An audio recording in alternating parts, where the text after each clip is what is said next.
चीन का एक स्पेस रॉकेट आकर भारत पर गिर चुका है और जब इस चीज़ की तफ्तीश की गई तो ये बात वास्तविकता निकल चुकी है। अब इस पे इसरो की एक टीम गठित कर दी गई है और ये टीम इसकी इन्वेस्टिगेशन करेगी कि क्या एक्चुअल ये चाइना का ही है, क्या ये इम्पैक्टर है, कैसे गिरा, क्यों गिरा, किस लिए गिरा, इन सारे टॉपिक पे आज के इस वीडियो में डिस्कस करने वाले हैं। तो बिना देर के इस वीडियो को स्टार्ट करते हैं। सबसे पहले अगर चैनल पर पहली बार आए तो प्लीज़ चैनल को सब्सक्राइब लाइक कर लीजिए। तो आइए इस टॉपिक को स्टार्ट करते हैं।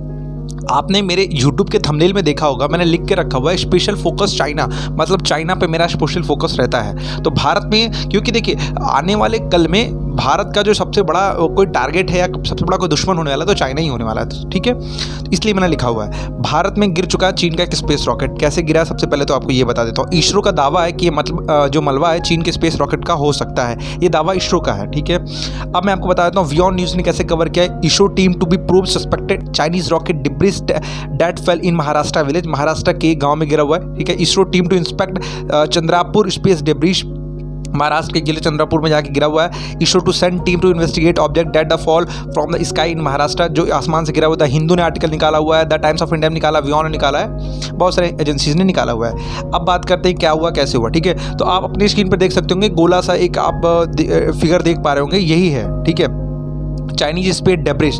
ये क्या होता है अब इसके बारे में मैं आपको बताऊं, बट अभी के लिए इतना ध्यान दीजिए, ये ऐसे इस आसमान से गिरा और आसमान से गिरने के बाद ज़मीन के अंदर इतना धंस गया। आप ये देख सकते हैं, इसकी जो भी अभी सर्कल फिन्स फोटोज निकल कर आ पा रही हैं वो आपके सामने भी मैंने रख दी है, ठीक है।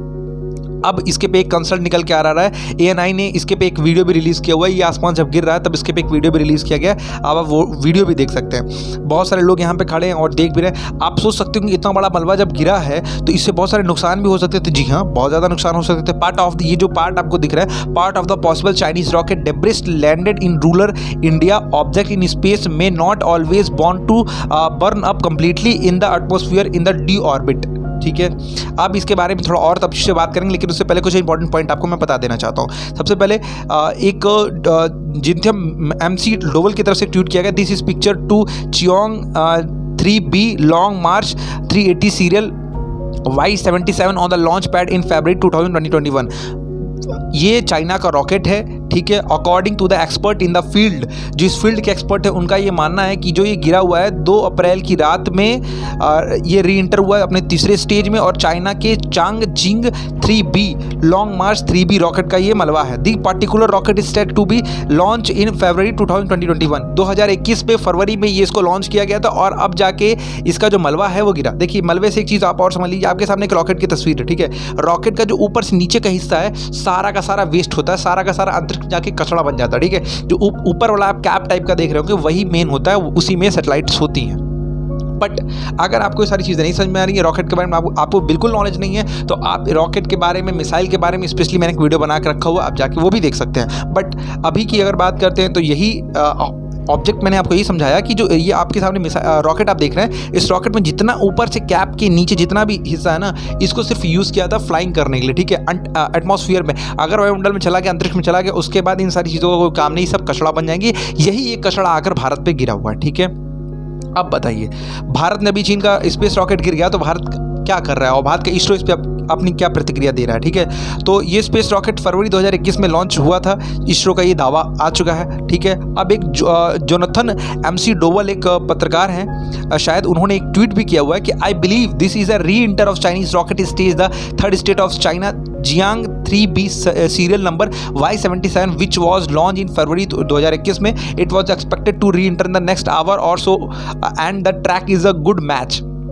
इन्होंने इंडिया का मैप भी दिखाया हुआ है, ठीक है। और इसके बाद एक ग्राफ भी इनकी तरफ से दिखाया गया, शो किया गया है कि इसको मतलब बनाया गया था नियर अबाउट 150 किलोमीटर के लिए और अपोर्जिस जो लगभग 34,000 किलोमीटर तक ये किया गया था। बट ये काबू से बाहर हो चुका था, चीज़ें इसकी ज़्यादा हो चुकी थी और इसी वजह से ये सारी चीज़ें हुई है। तो चाइना का ये मलबा था, इस पर चाइना की अभी तक ऑफिशियल कोई प्रतिक्रिया नहीं आई हुई है। चाइना की मीडिया भी इस पर कुछ भी बचने से बोलने से बच रही है। अब जब इस बात में ये गिरा हुआ है तब आप कहेंगे कि सर आप ये बताओ कि हमारे भारत का जो GPS सिस्टम है, हमारे भारत की जो सैटेलाइट्स है, उसने कैसे नहीं पता किया कि पहले गिर सकता था, या उसने कैसे नहीं मालूम किया, इसने कैसे नहीं दावा किया कि चाइना का ये स्पेस रॉकेट हमारे पे गिरने वाला है, चाइना का ये हमारे पे रॉकेट का मलबा हमारे पे गिरने वाला है। हमारी भारत की इसरो या हमारी भारत की एजेंसियाँ क्या कर रही हैं? तो देखिए हमारी भारत की जो एजेंसियाँ उनको भी थोड़ी बहुत इंडिकेशन इस चीज़ का था, बट उतनी कंफर्मेशन नहीं थी। लेकिन यहाँ पे आप सोच सकते हैं कि अमेरिका ने बताया होगा, अमेरिका तो बताएगा ही भारत को, क्योंकि जामुआ कॉमकास्ट बीकास ऐसे बहुत सारे समझौते हमारे डिफेंस के उसके साथ हैं, जिसमें उसकी सैटेलाइट्स की हमें जानकारी मिलेगी, हमारी सैटेलाइट की उसको जानकारी मिलेगी। तो जी हाँ, आपकी बात सही है। इस बात की जानकारी 1 अप्रैल से ही पहले दे दी थी अमेरिका ने भारत को कि Bharat US space command station से भारत को जानकारी पहले मिल चुकी थी। 1 अप्रैल से पहले ही भारत की जानकारी मिल चुकी थी इस बात की। अब एक जॉनथन एमसी जो डोवेल हैं, उन्होंने एक ट्वीट किया हुआ है, one of the pressure vessel found after the CZ-3B stage enter over India on 2 April has this label.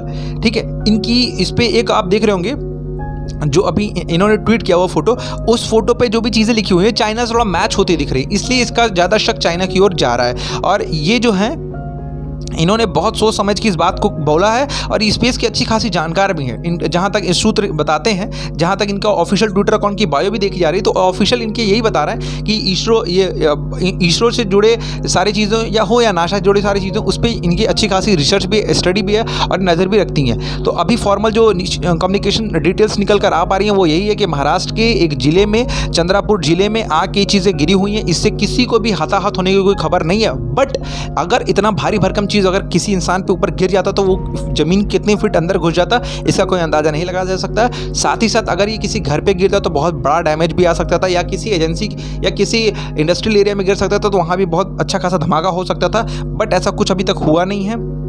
ISRO की विजिटिंग अब पहुँचने वाली है, इंस्पेक्शन करेगी और फर्दर इसकी इंक्वायरीज होने वाली हैं। तो सबसे पहले मैं आपको बता चुका हूँ इसके बारे में क्या था क्या नहीं था, लेकिन आपकी जानकारी के लिए एक बात मैं और बता दूँ कि अंतरिक्ष में जो कचरा होता है उसको डेब्रिस कहते हैं। ठीक है, आप पूछ सकते हैं कि ये जो गिरा हुआ है, आपने बताया कि जो सैटेलाइट के नीचे हिस्सा होता है उसको वो कचरा होता है, तो कचरा तो अंतरिक्ष में तैरता रहता है, तो उसको अंतरिक्ष की भाषा में, एस्ट्रोनॉमी की भाषा में, अगर आप ज्योग्राफी पढ़ेंगे उसमें टोपोग्राफी, एटोग्राफी, एस्ट्रोनॉमी पढ़ेंगे तो आपको उसमें पढ़ने को मिलेगा।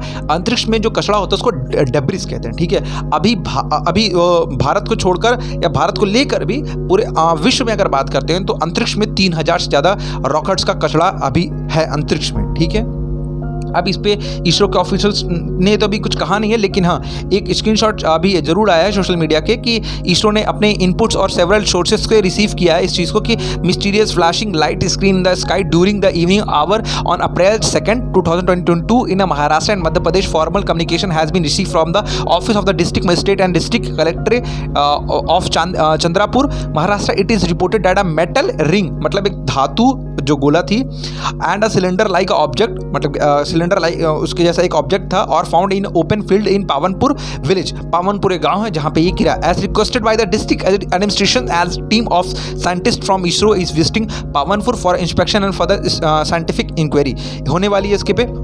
अब आप ये भी कह सकते हैं कि ये बताइए कि मतलब ये पहली बार हुआ है क्या? चाइना को तो इस पर हम चाइना से हर्जाना ले सकते हैं क्या हम चाइना को इस पर इंटरनेशनल मंचों पर घेर सकते हैं क्या चाइना पे हम कुछ नियम कायदा कानून लगा सकते हैं क्या चाइना ने ये चीज़ की है तो भारत उसके पे अंतर्राष्ट्रीय दबाव बना सकता है क्या? इस चीज़ के बारे में भी आप जान लीजिए। ठीक है, एक एग्जाम्पल के थ्रू मैं आपको बताना चाहूँगा।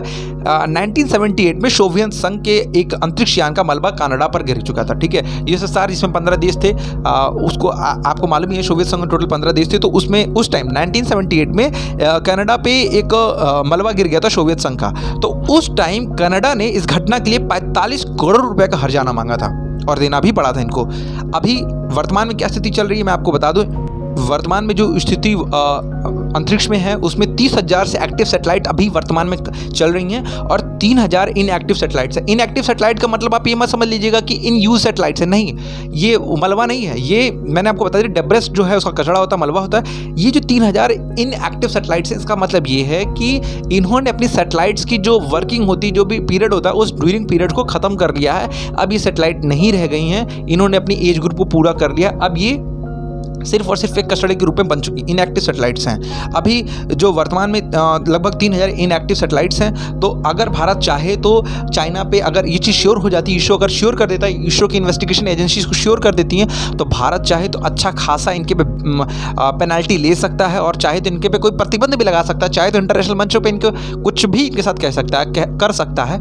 अगर भारत का इसरो इस चीज़ को इन्वेस्टिगेट करके इसको प्रूफ कर देता है कि हाँ ये चाइना का ही है, तो चाइना को इस पर कुछ ना कुछ स्टेटमेंट देना पड़ेगा और कहीं ना कहीं चाइना के राष्ट्रपति शी जिनपिंग को बताना पड़ेगा कि एटलीस्ट ये भारत पे कैसे मूव हुआ और भारत पे ही कैसे गिरा और भारत के महाराष्ट्र जिले में, महाराष्ट्र के एक छोटे जिले में कैसे आके गिरा, इस चीज़ की उनको जानकारी देनी पड़ेगी।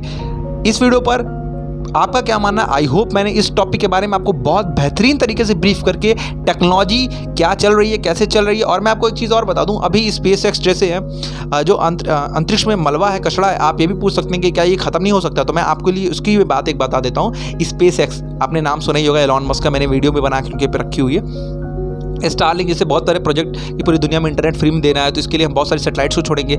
इससे सैटेलाइट्स को जब छोड़ेंगे तो भी बहुत सारी दिक्कतें होंगी। एयरटेल है, एयरटेल भी अपना कुछ ना कुछ करने की फिराक में है। चाइना है, चाइना भी इसी ने कुछ एक नई टेक्नोलॉजी की फिराक में है। तो धीरे धीरे अंतरिक्ष ना एक अंतरिक्ष अब टूरिज्म का एक बहुत बड़ा हिस्सा बनने वाला है। अब हर कोई अंतरिक्ष में जाना चाहता है। इस तरह धीरे धीरे अभी कैसे खत्म किया जा सकता है, इस पर अभी मेरे तरफ से भी कोई ओपिनियन नहीं, मेरी भी इस पर कोई स्टडी नहीं, मेरा भी इस पर कुछ पर्सनल ओपिनियन नहीं कि इसको कैसे खत्म किया जा सकता। बिकॉज वहाँ पर बिल्कुल भी स्पेस ही नहीं हो रहा। एवरीडे कोई एवरीडे कुछ ना कुछ एक्टिविटीज हो रही है, तो कैसे आप खत्म कर सकते हैं। बेसिकली अब देखना होगा कि आगे भारत की इसरो क्या कहती है और इसरो का क्या इन्वेस्टिगेशन एजेंसी इस पे रिपोर्ट करता है भारत सरकार को। इस वीडियो पर आपका क्या मानना है? आई होप मैंने बेसिकली आपको हर एक पॉइंट ऑफ व्यू से हर चीज़ों को क्लियर कर दिया। इस वीडियो पर आपका क्या मानना है हमें कमेंट करके जरूर बताइएगा। Thank you so much for you watching. है कि प्लीज़ चैनल को सब्सक्राइब कर लीजिए। वीडियो अगर पसंद आते हैं, इन्फॉर्मेटिव वीडियो लगते हैं तो प्लीज़ लाइक कर दीजिएगा। वीडियो को पहले पूरा देखिए। वीडियो जब समझ में आए, जब आपको इन्फॉर्मेशन फैक्ट के साथ आपके सामने रखी जाए बेहतरीन तरीके से, अगर आपको समझाने के मैं प्रयास करता हूं, अगर आपको समझ में आता है, पूरा वीडियो को देखने के बाद ही लाइक करें, कमेंट करें और अपने बहुत सारे फ्रेंड्स और कलीग के साथ शेयर करें। Thank you so much for you watching. Thank you for support. Thank you so much.